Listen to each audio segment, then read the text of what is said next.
Hoy vamos a reflexionar en Mateo capítulo 5, versículos 17 al 20. Mateo capítulo 5, versículos 17 al 20. Y hemos llamado a esta serie de una manera muy intencional, tal vez algo controversial. Le hemos puesto las implicaciones sociales del Evangelio. Esta es la serie de sermones, las implicaciones sociales del Evangelio.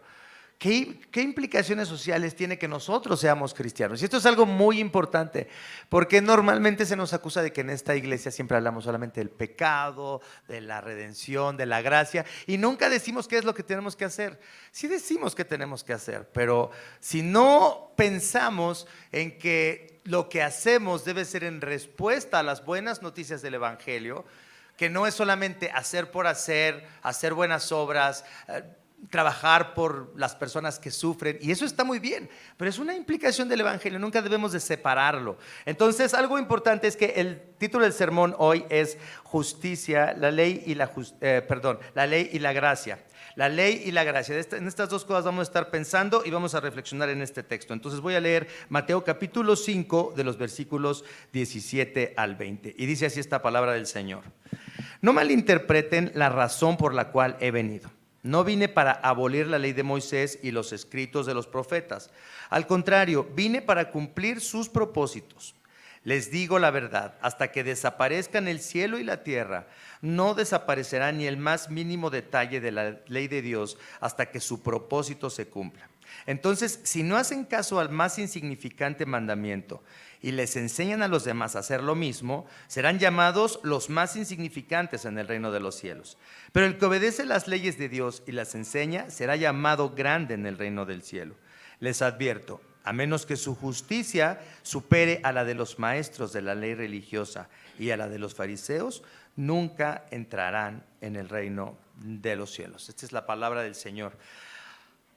Cuando hablamos de la ley de Dios, cuando hablamos de los mandamientos de Dios, cuando hablamos de nuestras obligaciones morales, muchas personas que no son creyentes, que no conocen la Escritura, piensan que Dios es opresor al dar una ley que tenemos que cumplir, y se sorprenden de que Dios nos imponga leyes que debemos de cumplir. ¿Cómo es posible que Dios imponga leyes a la humanidad? Mucha gente se queja de eso, mucha gente lo ve como algo que impide la libertad humana y el desarrollo humano. Pero si nos damos cuenta, todos queremos que haya orden en el mundo. ¿Están de acuerdo? Ustedes pueden buscar videos de cuál es el país más feliz del mundo y va a salir Noruega, entre los 5 países más felices del mundo. ¿Y qué características tiene Noruega? ¿Qué características tiene? Que la gente es muy respetuosa de las leyes, que las personas viven en un orden, que las personas cruzan la calle cuando deben de cruzar la calle, pagan sus impuestos, o no los pagan, se los descuentan directamente, ¿verdad? Ahí no hay nada, ahí nadie puede decidir cuánto da y se les quita el dinero y ya. Pero fíjense, algo muy interesante es que sin leyes claras, entonces no podemos desarrollar una convivencia humana armoniosa, pero tampoco podemos vivir no podemos vivir rodeados de belleza si no tenemos esas leyes. Por ejemplo, en la ciudad de Vancouver, en Canadá, recientemente se impidió que las personas siguieran viviendo en las calles. Hay una batalla legal por los derechos de las personas que viven en situación de calle en Canadá. La pregunta es si las personas deben tener derechos para violar los derechos de otros. Por ejemplo, estas personas están viviendo en los parques. Las personas en situación de calle viven en los parques. Pero ¿para qué fueron diseñados los parques? ¿Cuál debe ser nuestra respuesta? ¿Para qué fueron diseñados los parques? Son un espacio público para que nos podamos reunir, haya árboles, plantas, jardines, podamos pasar un buen tiempo. Pero si las personas deciden tomar un parque, vivir ahí y hacer su vida ahí, sus necesidades ahí, todo ahí, entonces tenemos que pensar, ¿hay un orden? ¿O estas personas deben tener derecho para drogarse en la calle, para tomar el espacio y hacer lo suyo? ¿Quién se beneficia de este caos en las calles? Y esto no pasa solamente en Vancouver, pasa en San Francisco, en Los Ángeles, en toda la costa oeste de los Estados Unidos, donde los gobiernos de izquierda, liberales, ateos, gobiernan. Hay un desastre social, un desastre social. La pregunta es, ¿la gente debe tener derecho para tomar el espacio público de otros? Para eso fueron diseñados estos espacios públicos. ¿Es legal entonces que la gente se drogue en la vía pública? Por ejemplo, en México, la gente necesita empleo. Sabemos que mucha gente se tiene que autoemplear y entonces hay muchos puestos en la calle. Pero no solamente hay puestos en la calle porque el gobierno es bueno y porque deja que las personas vendan en sus puestos, sino sabemos que se promueve el ambulantaje para que los líderes de los ambulantes recojan un impuesto informal y que ese impuesto obviamente no llega a las arcas de la Ciudad de México ni a las delegaciones, llega a los bolsillos de los que dirigen cada delegación de la Ciudad de México. No solamente hay un puestecito de tamales ahí sencillo de una señora que vende 500 pesos al día, no, hay puestos de tacos cerca de donde yo vivo que tienen 24 horas al día la taquería y venden miles de pesos cada día. Entonces la gente no solamente está en la calle porque es pobre, sino porque hay corrupción. Me encantó el ejemplo de Singapur. Fíjense, ¿por qué estoy hablando tanto de leyes? Porque las personas, especialmente los no creyentes, nos acusan y acusan al Dios de la Biblia de ser opresor y de poner leyes que oprimen a los pobres seres humanos. Pero son los mismos que dicen, qué lindo vivir en Noruega, qué lindo vivir en Suecia, qué lindo vivir en estos países tan bien organizados. Son los primeros que dicen eso y critican al tercer mundo en el que vivimos, ¿no? Entonces es algo tan interesante, pero me encantó el ejemplo de Singapur. Una ciudad con un tremendo orden. Fíjate, si tú quieres comprar un coche en Singapur, tiene que haber un inventario de coches circulando de tal manera que ese número te permita a ti comprar otro coche, porque si ya ese número de coches circulando ya está lleno, nadie puede comprar coches en Singapur. Algo interesante, ¿no? Pero funciona muy bien Singapur. La gente que ha ido a Singapur o que ha vivido en Singapur me dice, es lo más increíble, es como el paraíso. El mundo es engañoso, ¿están de acuerdo? Pero me encantaron las leyes de Singapur. Cruzar la calle sin esperar el verde, cruzar la calle como peatón sin esperar el verde, $3,000 de multa. Mascar chicle, $5,000 de multa. En cualquier lugar. No se vende chicles en Singapur. No se vende chicle en Singapur. Cantar canciones vulgares en público, 3 meses de prisión.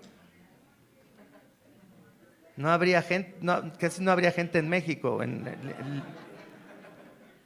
Tirar basura en la calle, $2,000. Es ilegal andar desnudo en la calle.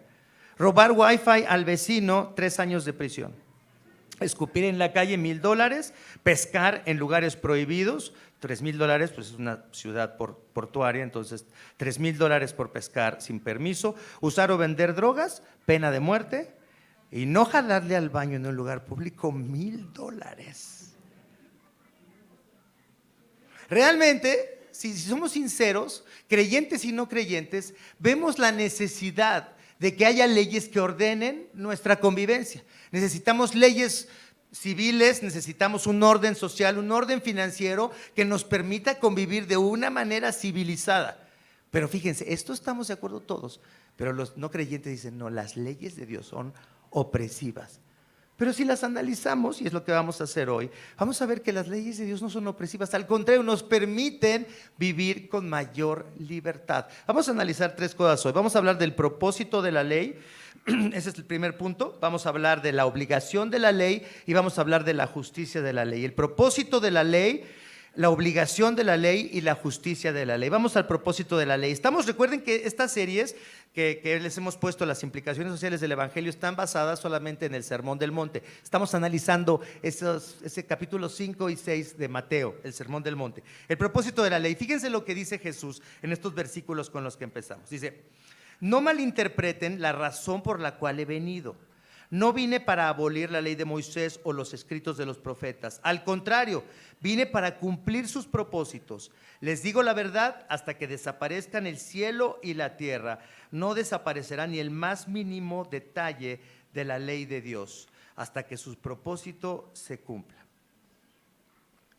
Jesús dice, todo lo que he enseñado, las bienaventuranzas que vimos hace 15 días, todo lo que he enseñado acerca de ser luz y sal de la tierra, que es lo que analizamos la semana pasada, no es una enseñanza nueva, dice Jesús. Esto no es nuevo. Lo que yo estoy enseñando está es una enseñanza que está conectada directamente con la ley y con los profetas. Yo vine a que esta ley se cumpla, a que ustedes vean cómo se cumple esta ley. ¿Y cómo se cumple esta ley en Cristo? ¿Cómo se cumple esta ley en Cristo?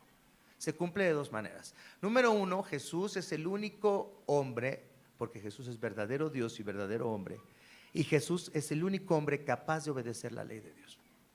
Por eso se cumple, porque Él es capaz de obedecerla perfectamente.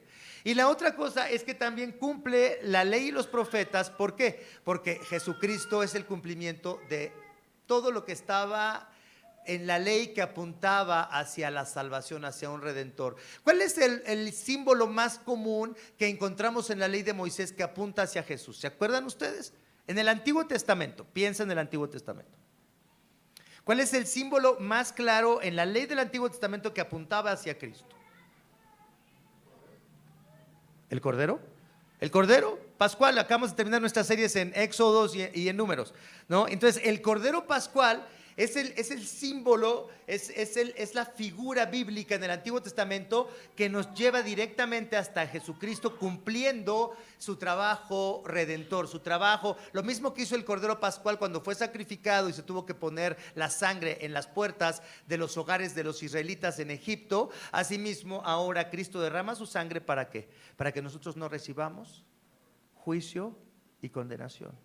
Entonces, Cristo dice, yo vine para cumplir esta ley. Pero fíjense, ¿cuál es el propósito de la ley? Los teólogos dicen que hay tres usos de la ley. El primer uso de la ley es que nosotros podemos conocer el carácter de Dios, su santidad y su bondad a través de la ley. Es decir, sabemos cómo es su carácter, sabemos que Él es perfecto y sabemos que Él demanda perfección de nosotros porque Él es santo y Él nos hizo así. Él creó a Adán y a Eva santos, sin pecado. Entonces, el primer uso de la ley es que nos muestra el carácter santo y perfecto de Dios. Después, el segundo uso de la ley nos muestra la voluntad de Dios para nuestras vidas, cómo debemos de vivir. Me gustó mucho que vi un video donde una persona estaba preguntándole a gente en la calle, ¿y usted es de tal religión, una religión cristiana? Y la gente decía, sí, claro que sí, yo soy de esta religión. Y decía, ¿cuál es el primer mandamiento? No matar. Y así decían. La mayoría de las personas no sabe cuál es el primer mandamiento, aunque pertenecen a una religión cristiana. Pero eso es algo importante. La ley nos muestra la voluntad de Dios para nuestras vidas. No matar, no robar, está bien, honrar a nuestros padres, no codiciar lo que no es nuestro. Pero el primero de todas las cosas es amarás al Señor tu Dios con todo tu corazón, con todas tus fuerzas y con toda tu mente. En ese video que vi, una persona que dijo que no pertenecía a ninguna religión fue la que dijo bien el primer mandamiento. Algo interesante. El tercer uso de la ley. Entonces, el primer uso de la ley es que la ley nos muestra el carácter santo y bondadoso de Dios. El segundo uso es que nos dice la ley cómo deberíamos de vivir, qué es lo ideal. Y número tres, la ley nos muestra la condición de nuestros corazones, nuestra miseria, nuestro pecado, nuestra rebelión en contra de Dios, que nos hace que no podamos cumplir esa ley. Fíjense, vamos al Salmo 19. Salmo 19, versículos del 7 al 11. Salmo 19, del 7 al 11, búsquenlo ahí en sus teléfonos si pueden, ojalá trajeran sus Biblias para que la marcaran, pero fíjense lo que dice, Salmo 19, del 7 al 11, las enseñanzas del Señor son perfectas, reavivan el alma, los decretos del Señor son confiables, hacen sabio al sencillo. Fíjense lo que dice el salmista, la ley de Dios nos hace bien, nos da descanso, la ley de Dios es algo que cambia nuestra mente. Dice, los mandamientos del Señor son rectos, traen alegría al corazón. Fíjate, tú no puedes hacer lo que la ley dice. Sin embargo, cuando alguien hace lo que la ley dice, si tú de pronto vas en el tráfico en la mañana, vas así 5 minutos para las 9, ya va a ser tu tercer retardo para el trabajo y de pronto una persona, en lugar de aventarte el coche, te dice, pásele por favor. Vuelves a creer en la humanidad. Vuelves a tener esperanza en el ser humano, ¿no? No, de verdad que, o sea, se cambia el día de una persona cuando alguien es amable con otro. ¿Qué poder tiene un acto bondadoso? ¿No? Nada más que el problema es que nos encanta que los demás sean bondadosos con nosotros y que los demás cumplan la ley con nosotros, pero nosotros tenemos prisa, tenemos que hacer algo. Los mandatos del Señor, dice, son claros, dan buena percepción para vivir. Es decir, nos permiten entender cómo deberíamos de vivir, nos dan dirección para tomar decisiones, para actuar con los demás. Las leyes del Señor son verdaderas, cada una de ellas es imparcial. La ley del Señor no es para ricos o para pobres, no es para tales personas, es para todos igual, para todos igual. Dice, estas leyes son más deseables que el oro, incluso que el oro más puro. La riqueza más grande no puede sobrepasar el valor de estas leyes. Estas leyes son más dulces que la miel, incluso que la miel que gotea del panal. ¿Han probado una miel buena últimamente? Yo me acuerdo cuando mi papá comía sus hot cakes cuando yo tenía unos 5 años, en 1972. No está aquí el pollo, ¿verdad? Porque si no me va a decir que ya estoy nostálgico y que no sé qué. Pero había una miel que se llamaba la miel Carlota y esa fábrica de miel estaba en Cuernavaca. Y habían tantas abejas y había tantos naranjales ahí que tú probabas la miel y sabía a esa flor de naranja. Eso ya no existe ahora. Pero me acaban de regalar una miel de Veracruz que otra vez me volvía a sentir el sabor de esa miel. Fíjense lo que dice. Pensemos en esta cultura donde está escribiendo el salmista, donde todavía no hay azúcar de caña, donde para endulzar todo tienes que utilizar miel o dátiles, que era lo que se usaba en ese tiempo, en esa región. Y dice, son más dulces estos mandamientos incluso que la miel que gotea del panal. En una sociedad donde no había dulces para comprar en las tiendas, dice, lo más precioso así, probar miel. No creen que la miel la tenía todo mundo. La miel era algo muy codiciado y solamente algunas personas la tenían. Entonces cuando llegabas a probar miel era como, qué increíble. Así vemos la ley de Dios, así percibimos los mandamientos de Dios como algo precioso para nuestros corazones. Sirven de advertencia para tu siervo, dice el salmista, una gran recompensa para quienes la obedecen. Entonces el primer uso de la ley es que veamos la bondad de Dios, el segundo uso de la ley es que sepamos cómo debemos de vivir y el tercer uso de la ley, que es el más difícil, es que comprendamos que estamos en rebelión en contra de Dios y que nos encanta que los demás cumplan la ley de Dios, sean honestos, no mientan, lleguen a tiempo, sean respetuosos, pero nosotros no podemos hacerlo. Hay un profesor de la Universidad Estatal de San Francisco que se llama Jacobo Needleman. Ya se imaginarán por los apelliditos y el nombre de qué etnia es, ¿verdad? Jacobo Needleman. Un estudioso, un sociólogo y filósofo, escribió un libro que se llama ¿Por qué no podemos ser buenos? Fíjense, es un filósofo, no es un cristiano. Pero su libro se llama ¿Por qué no podemos ser buenos? Y él dice, en el siglo XXI tenemos toda la información ética, filosófica, religiosa, moral. No nos falta información en estas áreas de la ética, de la moral, de la religión. Sabemos qué es lo que tenemos que hacer. No hay ningún ser humano que no tenga dirección moral o ética. Y dice, pero a pesar de toda esa información, no podemos hacer lo bueno. Y además enseña en una universidad muy liberal, imagínense, la Universidad Estatal de San Francisco. Pero la ley de Dios nos muestra entonces esta realidad espiritual que nos dice que normalmente el ser humano va a violar la ley de Dios. Y porque estamos en rebelión en contra de Dios, no podemos obedecer esa ley de Dios. Fíjense lo que dice Pablo en Romanos capítulo 3, versículos 19 al 20. Yo creo que tal vez hay personas que dicen, especialmente los no creyentes, dicen, bueno, pero yo no soy cristiano ni estoy bajo las leyes de ese Dios en el que ustedes creen. No, pero fíjate cómo a pesar de que esa persona niegue que está bajo la soberanía y las leyes del Dios cristiano, sin embargo, no está en desacuerdo en que esas leyes, si las cumplen sus vecinos, si la cumple su esposa, su esposo o sus hijos, no diría que están mal. No diría que están mal, aunque él dice, yo no las necesito, pero nunca diría que están mal esas leyes. Fíjense lo que dice Pablo en Romanos capítulo 3, versículos 19 al 20, pensando en que esta ley de Dios tiene la función de condenarnos, que es el tercer uso de la ley. Fíjense lo que dice Romanos capítulo 3, versículos 19 al 20. Dice, obviamente, dice Pablo, la ley se aplica a quienes fue entregada. Hablando de los judíos, dice Pablo, les fue entregada para que la cumplan. Dice, porque su propósito es evitar que la gente tenga excusas y demostrar que todo el mundo es culpable delante de Dios. Pues nadie llegará jamás a ser justo ante Dios por hacer lo que la ley manda. La ley sencillamente nos muestra lo pecadores que somos. Cristo dice, yo vine a cumplir la ley. Es decir, Él cumple los mandamientos porque nosotros no podemos cumplirlos, pero nos muestra nuestra perdición. Fíjense una cosa, realmente tenemos que entender algo. Las personas que piensan que son buenas es porque no conocen la ley de Dios. Las personas que dicen, yo no necesito ser cristiano para ser bueno, realmente no entienden lo que la ley demanda de nosotros. Pablo dice, nadie llegará jamás a ser justo ante Dios por hacer lo que la ley manda. Solamente la ley nos demuestra que todo el mundo es culpable delante de Dios. ¿Cómo te sientes tú con respecto a cumplir la ley de Dios? ¿Has cumplido la ley de Dios? ¿Esta semana intentaron cumplir la ley de Dios? ¿Sí intentaron? ¿Intentaron amar a su prójimo esta semana pasada? O sea, se lo propusieron, dijeron, esta semana voy a amar a mi prójimo. ¿Se lo propusieron? Algunos de ustedes ni siquiera se lo propusieron. ¿No sentimos que estamos obligados a guardar esta ley de Dios? O sea, la conocemos y a veces somos cristianos y hemos pasado años en la iglesia y ni siquiera pensamos, esta semana yo debiera de ser una persona muy honesta, esta semana no debería yo de mentir, esta semana yo debería de trabajar con tanto ánimo y pasión como trabajo para atender mis propias necesidades, para atender las necesidades de mi esposa, de mis hijos, de mis padres, de mis vecinos. ¿Pensaste en eso esta semana?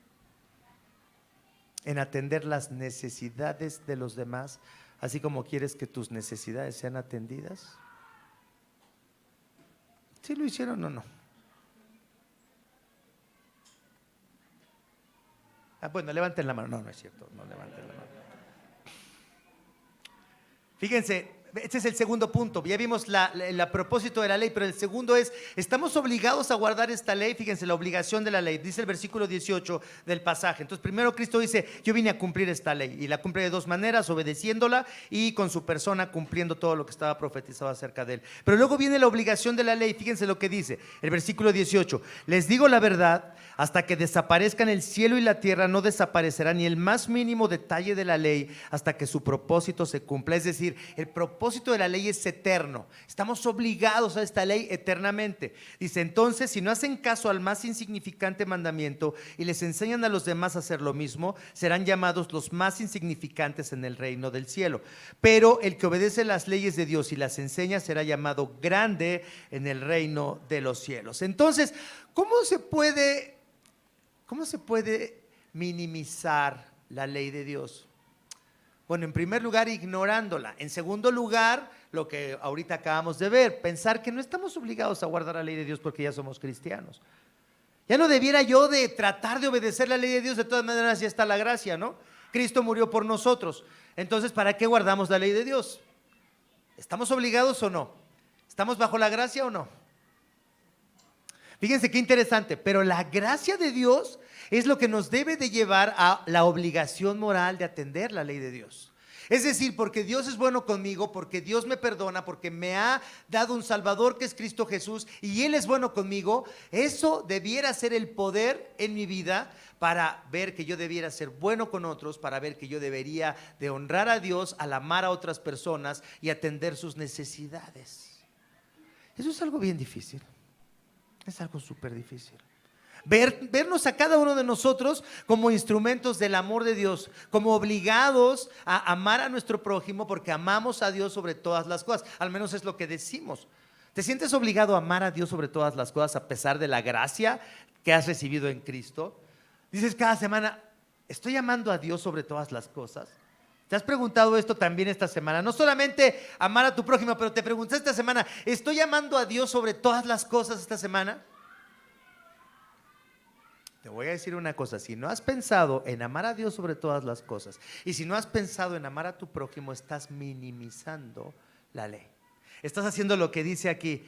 Dice, si no hacen caso al más insignificante mandamiento y así enseñan a los demás a hacer lo mismo, serán llamados los más insignificantes en el reino de los cielos. Y esto es una forma alegórica de decir realmente no van a entrar en el reino de los cielos, por lo que dice el tercer punto de hoy. ¿Cuándo fue la última vez que dijiste, estoy amando a Dios sobre todas las cosas? Estoy buscando que Él sea lo primero en mi vida, porque si digo que soy cristiano, que tengo un Salvador que dio su sangre por mí, que compró mi vida con su sangre preciosa en la cruz del Calvario, porque nos encanta pensar en eso, pero no pensamos en cómo esa gracia nos obliga a desear obedecer a Dios. Y lo primero que debes pensar es: ¿realmente estoy amando a Dios por sobre todas las cosas? ¿Cuándo fue la última vez, por ejemplo, que se quejaron de otras personas ustedes?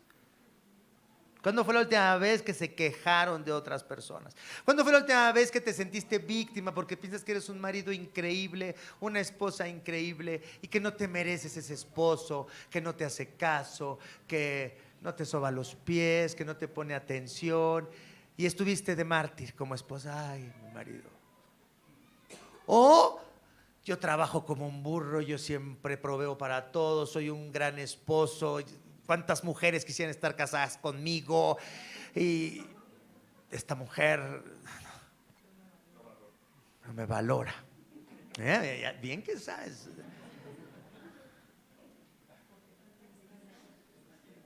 ¿Cuándo fue la última vez que te quejaste de las personas con las que trabajas y estás amargado, frustrado, enojado con esas personas que no te mereces como compañeros de trabajo, o los vecinos que siempre están dando molestias y que decimos: ay, Dios, pero ¿por qué no merezco esto? Yo soy un buen hombre, soy un buen cristiano, soy pastor y tú me das esos vecinos? ¿Qué pasa? Realmente nosotros como cristianos muchas veces minimizamos nuestra obligación a cumplir la ley de Dios, porque no pensamos: realmente, Dios, yo te amo, tú estás en primer lugar en mi vida, o yo estoy en primer lugar en mi vida. Realmente trabajo por el bien de otros como trabajo por mi bien. Realmente eso quiero, o sea, quiero atender las necesidades de otros como quiero que otros atiendan mis propias necesidades. ¿Realmente estamos comprometidos a eso? Recuerden que estamos en una serie que se llama Las implicaciones sociales del Evangelio. No estamos hablando de un evangelio social, no estamos hablando de que si tú atiendes a los pobres ya así te vas a salvar por atender a los pobres. No estamos diciendo eso, pero estamos diciendo: si tú eres un cristiano, debieras de pensar cómo tú deberías de atender las necesidades de tu prójimo y cómo deberías de revisar tu corazón si realmente estás lleno de amor por Dios, por todo lo que Él ha hecho por ti. ¿Cómo estamos actuando? ¿Cómo vemos nuestras propias vidas? ¿Son nuestras vidas útiles para el reino de Cristo o son nuestras vidas inútiles para el reino de Cristo? ¿Solamente estamos en nuestro egoísmo, pensando lo que nos falta a nosotros, lo que no tenemos nosotros, cómo nos está yendo mal a nosotros, cómo otros son injustos con nosotros? ¿Estás enfocado en ti mismo y en tus necesidades y en lo que te falta y en lo que necesitas y en cómo otros son injustos contigo? ¿O realmente tú te ves como una persona redimida, comprada por el amor de Dios manifestado en Cristo, y que dices: soy una nueva criatura, realmente yo debería vivir para el Señor, quiero agradar al Señor? Esto es difícil. Yo soy pastor, he sido pastor por 27 años ya, cada vez estoy más viejo, y para mí es difícil. Por ejemplo, odio ser el administrador de un edificio donde vive mi suegra. Detesto servir a otros, no me gusta que alguien más lo haga. ¿Yo por qué tengo que estar cobrándoles? ¿Y por qué tengo que estar entregando reportes financieros? ¿Y por qué tengo que estar hablando con el señor que me dice que ya se rompió otra vez la bomba en 15 días de la alberca? ¿Y por qué tengo que estar pensando en el plomero y en esto y en el otro? Y que me llamen y que me digan que hay una cucaracha en el techo de su casa y que si se fumigó o no. O sea, ¿por qué tengo que hacer eso? Realmente no tendría yo por qué hacerlo. Pero después digo: caray, Víctor, pero tú dices que eres un cristiano, que amas a Jesús, por eso eres pastor, para llamar a otros a que conozcan a Jesús. Y tú eres esta persona que no quieres ni servir a otros, y por un año tengo que estar haciendo esto y tengo que entregar reportes y estar escuchando acusaciones tontas. Pero ha sido también una muy buena oportunidad para servir a otras personas, pero no porque soy una buena persona. Los que me conocen saben que no soy una buena persona. Aquí está mi hijo, después hablen con Huguito.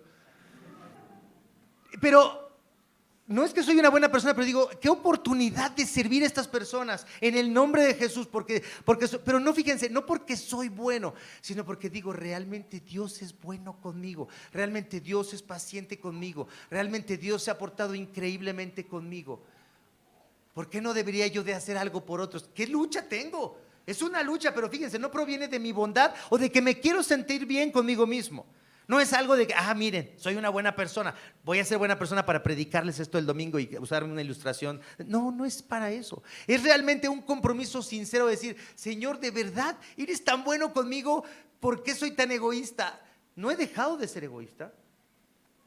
No he dejado todavía de ser egoísta, pero lucho con eso al pensar en que estoy obligado a ser la persona que Dios quiere que sea. Estoy obligado a ser la persona que Dios quiere que sea. Y creo en la gracia. No creo que yo tengo que hacer nada para salvarme. Creo en la gracia de Jesucristo. Pero esa gracia de Jesucristo me tiene que obligar a hacer cosas que yo no quiero hacer.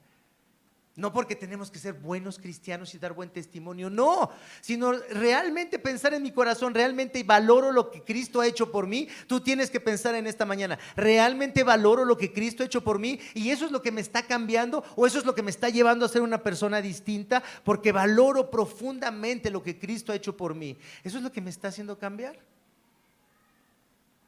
Tienes que pensar, si tú entiendes el propósito de la ley y si entiendes la obligación que tienes de cumplir esa ley, pero no para agradar a Dios y que Él te salve. Ya Dios te ama porque estás en Cristo. No es para ver si Dios te da su favor, no, ya lo tienes porque estás en Cristo. Pero si realmente como respuesta a Dios, tú puedes decir, yo quiero obedecer a Dios, como una respuesta a su amor, a su bondad, a su paciencia. ¿Dios ha sido paciente con ustedes? Muy paciente ha sido con ustedes y conmigo. Dios les ha mostrado su amor, les ha mostrado mucho amor y me lo ha mostrado a mí. Pero sentimos esta obligación, entendemos esta obligación de la ley.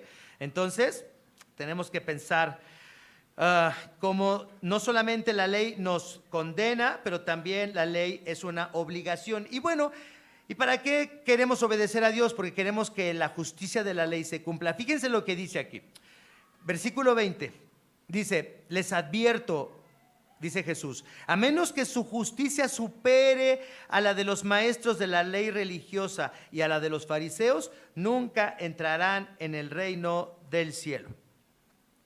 A menos que su justicia supere a la de los maestros de la ley religiosa y a la de los fariseos, nunca entrarán en el reino de los cielos. Quiero preguntarles algo, no sé si ustedes saben algo de los fariseos. Los fariseos y los maestros de la ley eran los que administraban la justicia, eran los abogados entre el pueblo judío, eran los expertos religiosos y los expertos en la ley civil, y conocían la palabra de Dios como nadie. Y dice Jesús, si la justicia de ustedes no es superior a la de ellos, dice, jamás van a entrar en el reino de los cielos. ¿Oraban los fariseos? ¿Sí oraban o no? ¿Estaban comprometidos a la oración los fariseos o no? Sí, claro que sí. Oraban muchísimo, oraban seguido, y además lo hacían en público para que los demás vieran qué personas tan espirituales son. ¿Daban limosna como Dios ordena, ayudar a los pobres? ¿Daban limosna a los fariseos? Sí, daban limosna a los fariseos. Se sentían obligados a cumplir la ley de Dios. Pero ¿cómo daban limosna? Delante de los demás. Se sacaban el selfie. Aquí dando de comer aquí a la gente en la glorieta. Muy bien. Ayudando aquí a la gente necesitada. Así daban limosna los fariseos. Tocaban trompeta, dice Jesús, antes de dar limosna, para que los demás vieran su justicia. Oraban, daban limosna, ayunaban los fariseos más que tú y que yo. Mucho más, estaban mucho más comprometidos a ser fieles a Dios más que tú y que yo. Ayunaban, buscaban a Dios. Pero cada vez que ayunaban, dice, ponían cara de muerto fresco. ¿Para qué? Para que las personas dijeran, está ayunando. El hermano está ayunando. Obedecían la ley, diezmaban el comino, el eneldo. ¿Tú diezmas? De vez en cuando, hermano, no siempre. Pero ellos diezmaban cada vez que iban a agarrar un poquito de pimienta, acá, o que agarraban el eneldo. Imagínense el eneldo, ¿ustedes conocen el eneldo? ¿Cómo se diezma el eneldo? No pesa nada, o sea, ¿cómo se puede diezmar en el eneldo? Pues eran tan rigurosos que diezmaban hasta las especies que utilizaban para su cocina. Eran realmente estrictos en guardar la ley. Pero dice Jesús, pero su justicia. Ustedes tienen que superar esa justicia, porque ellos realmente lo hacían para ser vistos. Y dice, tú tienes que pensar que Dios quiere que tú obedezcas esta ley, que te sientas obligado a guardar esta ley, pero no para hacerlo externamente. Eso no vale nada delante de Dios. Lo único que vale delante de Dios es la condición de tu corazón. ¿Por qué das diezmo? ¿Por qué oras? ¿Por qué te reúnes los domingos? ¿Por qué sirves a otros? ¿Por qué? ¿Por qué? ¿Por qué? ¿Solamente porque eres un buen cristiano y quieres dar un buen testimonio de ser un buen cristiano? Dice, no es suficiente eso. No es suficiente eso. La justicia de la ley es algo mucho más profundo. Los fariseos pueden parecernos patéticos, pero en realidad están en la Escritura ¿para qué? ¿Para qué crees que están ahí en el Nuevo Testamento los fariseos? Nos pueden parecer patéticos, horribles. ¿Qué personas más horribles son los fariseos? Pero ¿para qué están ahí? ¿Para qué crees? ¿De qué sirven hablar de los fariseos? Para vernos ahí. Para que tú digas, cuando de pronto estoy diciendo, pero ¿qué personas más espantosas son estos fariseos? De pronto digas, no está hablando de los fariseos, está hablando de mí. ¿Cuántas veces tú pretendes ser bueno? ¿Cuántas veces tú solamente oras o haces algo por Dios, pero más bien para que Diosito te dé algo que tú quieres? Ahorita estoy buscando chamba, hay que orar un poquito más, que Dios, voy a dar mi diezmo para ver si me dan el bono de productividad. O sea, hay gente que se maneja así delante de Dios. Voy a hacer esto para que me vaya bien, voy a hacer aquello para que a ver si Diosito me ayuda. No eres mejor que los fariseos. Aunque seas muy religioso, no eres mejor que los fariseos. Tu justicia, dice Cristo, tiene que exceder la justicia de los fariseos. Tiene que ser de corazón tu obediencia. Si no, no sirve de nada. Si no, no sirve de nada. No te vas a justificar delante de Dios. ¿Y cómo se cumple esta justicia de Dios? Fíjense, la forma correcta de obedecer la ley de Dios y cumplir la justicia de la ley de Dios es hacerlo sobre la obra de Cristo, obedecer sus mandatos por amor a Jesús, no porque queremos sentirnos bien con nosotros mismos, ni porque pensamos que así seremos aceptados delante de Dios. Si somos aceptados delante de Dios es por la obediencia de Cristo. Cristo cumplió la ley, obedeció al Padre perfectamente, amó a todas las personas, amó a las personas que eran rechazados, amó a las personas que nadie quería, a personas inmundas, a extranjeros, a personas que la ley de Dios decía no se junten con esas personas porque son inmundas. Amó a todas las personas y cumplió la ley de Dios, no externamente, sino internamente. La ley de Dios se debe cumplir de una forma en la que nosotros no obedecemos esa ley por temor a Dios, a su castigo, ni porque queremos presentarnos como personas buenas, sino porque queremos vivir de una forma que agrade a aquel que dio su vida por nosotros. Realmente el Evangelio está cambiando tu corazón, está cambiando tu perspectiva. ¿Realmente el Evangelio está haciendo esto por nosotros? ¿Sí o no? ¿Qué piensan? Confía en Cristo, podemos cerrar con esto, confía en Cristo, ejercítate en la obediencia, esto es bueno para ti, para tu familia, para tu comunidad y para la sociedad. Y si alguien dice, yo no soy cristiano, déjame decirte que aunque no quieras ser cristiano, tienes que reconocer que los cristianos han hecho cosas muy buenas por los demás. Tenemos muchos ejemplos de personas que han hecho cosas buenas por los demás. Me encanta siempre hablar de la esclavitud en Inglaterra y en los Estados Unidos, porque mucha gente dice, los cristianos eran los que estaban esclavizando y traficando con todos estos africanos y tratándolos de las peores maneras. Los cristianos, sí es cierto, muchos malos cristianos hicieron eso, pero también quiero decirte que los cristianos fueron los primeros que dijeron, esto está mal, y ellos fueron los que lucharon por abolir la esclavitud. Qué precioso es ver eso, ¿están de acuerdo? Qué precioso es ver que los cristianos podemos ser personas horribles, personas que pueden ser injustas y necesitados de un Salvador que nos cambie. Pero también vemos a tantos cristianos que han hecho tanto bien por otros. ¿En dónde quieres estar en la historia de la redención? El Evangelio tiene implicaciones sociales y tú y yo estamos obligados a hacer bendición a otros si realmente comprendemos el amor de Jesús que hemos recibido. Vamos a orar, vamos a dar gracias a Dios. Padre amoroso, Padre bueno, estamos en esta serie de sermones que nos hablan acerca de las implicaciones sociales del Evangelio. Señor, no estamos hablando de un evangelio social. No estamos diciendo que las personas se pueden salvar por ser buenas. Estamos diciendo que necesitamos un Salvador, que es Cristo Jesús, porque solos no podemos obedecer esa ley. Pero gracias, Padre, que por la obra de tu Espíritu Santo y por el amor que hemos recibido en Cristo, ahora entendemos nuestra obligación para atender las necesidades de otros, como anhelamos que nuestras necesidades sean atendidas. Queremos amarte, Padre, sobre todas las cosas. Perdónanos cuando en medio de nuestra semana nunca pensamos si realmente estamos siendo fieles para amarte y si realmente estamos siendo fieles para servirte al servir a otros. Perdona nuestro egoísmo, Señor. Perdona nuestro individualismo. Perdona nuestro fariseísmo, Señor, porque cuántas cosas hacemos de forma religiosa para justificarnos a nosotros mismos. Perdónanos hoy, Señor, y ayúdanos a descansar en la obra de Cristo, a descansar en ese amor que hemos recibido en Cristo, y que esa sea la fuerza para hacernos personas útiles en tu reino, personas que podamos bendecir a otros, trabajar por el bien de otros, ser generosos, orar más, leer más nuestra Biblia, buscarte más, Padre, estar más en comunión contigo, pero porque te amamos, porque vemos tu bondad sobre nosotros. Señor, queremos responder a tu bondad, agradándote en todo.